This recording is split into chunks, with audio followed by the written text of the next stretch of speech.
ಯಾರು ಯಾಕೆ ನೀವು ಹೌದು ನಮ್ಮ ಸಮಾಜಕ್ಕೂ ನ್ಯಾಯ ನಾವೇನು ಯಾರಿಗೂ ಮತ್ತೊಬ್ರಿಗೆ ಅನ್ಯಾಯ ನಾವೇನು ನೋಡ್ರಿ ಈ ಹೋರಾಟ ನಾವು ಮಾಡಿದ್ರಿಂದ ಸಮಸ್ತ ವೀರಶೈವ ಲಿಂಗಾಯತ ಸಮಾಜದಲ್ಲಿರೋ ಆದಿಗಳಿರ್ಬೋದು ಕೂಡು ಒಕ್ಕಲಿಗರಿರ್ಬೋದು ಜಂಗಮರು ಇರ್ಬೋದು ಎಲ್ಲ ಸಮುದಾಯಗಳಿಗೆ ಇವತ್ತು ನಮ್ಮ ದೇಶದ ಪ್ರಧಾನಮಂತ್ರಿ ಶ್ರೀ ನರೇಂದ್ರ ಮೋದಿಯವರು ಅಮಿತ್ ಶಾ ಪ್ರಯತ್ನದಿಂದ 2D ಅನ್ನು ಕೊಡಿಸುವಂತ ಪ್ರಯತ್ನ ನಾವು ಮಾಡಿದ್ದೀವಿ.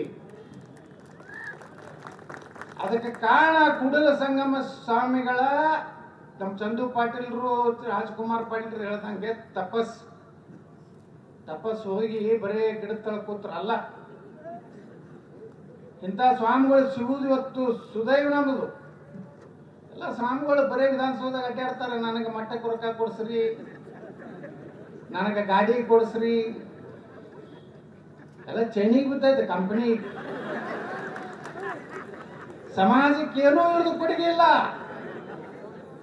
ಯಾರು ಸ್ವಾಮಿಗಳು ಇವತ್ತು ಏನ್ ಕೆಲಸ ಮಾಡಕ್ ಬೇಕು ಅದನ್ನು ಬಿಡ್ತಾರ. ಬರೀ ರಾಜಕಾರಣಿಗಳನ್ನ ಕರ್ಸೋದದ, ಮನವಿ ಪತ್ರ ಕೊಡೋದದ, ಒಳ್ಳಾಗ ರುದ್ರಾಕ್ಷಿ ಹಾಕುವುದದ, ಆಶೀರ್ವಾದ ನೀನು ಮುಖ್ಯಮಂತ್ರಿ ಆಗ್ತಿ, ನೀನು ಮುಖ್ಯಮಂತ್ರಿ, ಬರೇ ಇದೆ ಆಶೀರ್ವಾದ. ಇವ್ರ ಆಶೀರ್ವಾದ ತಗೊಂಡ್ರೆ ಯಾರು ಮೊದಲು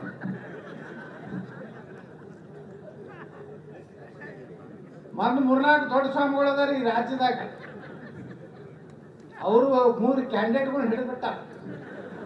ಒಂದು ಯಡಿಯೂರಪ್ಪನ ಕುಟುಂಬನ ಹಿಡಿದಾರ, ಈ ಕಡೆ ಬಂದ್ರೆ ಖಂಡ್ರೆ ಕುಟುಂಬನ ಹಿಡಿದಾರ, ಅಲ್ಲಿ ಕರ್ನಾಟಕ ನಡಬರಕ್ಕೆ ಶಾಮನೂರು ಶಿವಶಂಕರ್ ಹಿಡಿದ್ಬಿಟ್ಟ. ಯಾಕಂದ್ರೆ ಅವ್ರ ಬಲ್ಲಿ ರಗಡೆ ಐತಿ, ಕೊಡ್ತಾರ ಅಪ್ಪುಗಳಿಗೆ. ಬರೀ ಅವ್ರ ಸಲಗೇನೆ ಫೋನ್ ಮಾಡಿದೆ, ಅಮಿತ್ ಶಾ ಫೋನ್ ಮಾಡಿದೆ, ಸೋನಿಯಾ ಗಾಂಧಿಗೆ ಫೋನ್ ಮಾಡಿದೆ, ರಾಹುಲ್ ಗಾಂಧಿಗೆ ಫೋನ್ ಮಾಡಿದೆ. ಮೋದಿಯವ್ರು ಸಿಗುದಿಲ್ಲ, ಅವ್ರಿಗೂ ಇಳ್ಕದ್ರಿ ಹೊಳವ್ರೆ. ಏನು ಈ ಸ್ವಾಮಿಗಳು 2A ನಮ್ಮ ಲಿಂಗಾಯತರಿಗೆ ಕೊಡ್ರಿ, ವೀರಶೈವ ಕೊಡ್ರಿ ಅಂತ ಫೋನ್ ಮಾಡೋದಿಲ್ಲ.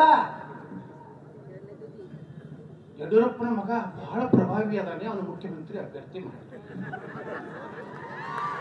ಮುಂಜಾನೆ ಇವ್ರು ಲಿಂಗ ಪೂಜೆ ಮಾಡ್ಕೋದಿಲ್ಲ, ಇವ್ರು ಬರೀ ಅಮಿತ್ ಶಾ, ಸೋನಿಯಾ ಗಾಂಧಿ, ರಾಹುಲ್ ಗಾಂಧಿ ಫೋನ್ದಾಗ ಇರ್ತಾರೆ. ಇಂಥವ್ರಿಂದ ಏನ್ ನಮ್ಮ ಸಮಾಜಕ್ಕೆ ಆಗ್ಬೇಕಾಗಿತ್ರಿ?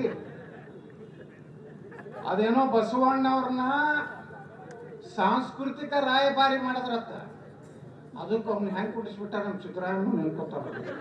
ಹೂವ ಹಾಕಿ ಹಾಕ್ಲಕ್ಕ ನಾ ಏನು ನೋಡಿ ಸಿದ್ದರಾಮಯ್ಯ ಹೆಂಗೆ ಹಾಕೋತಾರಪ್ಪ ನಾವು ಹಿಂಗಾಯ್ತೊಳಗೆ ನಾವು ಕುಂಡ್ರಿಸ್ತೀವಲ್ಲ.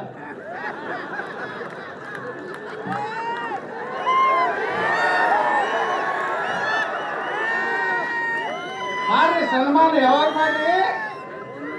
ನಮ್ಮ ಸಮಾಜಕ್ಕೆ 2D ಕೊಡ್ರಿ, 2A ಕೊಟ್ಟ ಮ್ಯಾಗ ಅಂತ ಸನ್ಮಾನ ಮಾಡಿದ್ರೆ ಸಾಕು. ನಿಮ್ಮ ಮಗನಿಗೆ MP ಟಿಕೆಟ್ ಸಲುವಾಗಿ ಹೂವು ಹಾಕ್ತದ. ನ್ಯೂಸ್ 18 ಕನ್ನಡ ಈಗ ವಾಟ್ಸ್ಆಪ್ನಲ್ಲೂ ಲಭ್ಯ. QR ಕೋಡ್ ಸ್ಕ್ಯಾನ್ ಮಾಡಿ.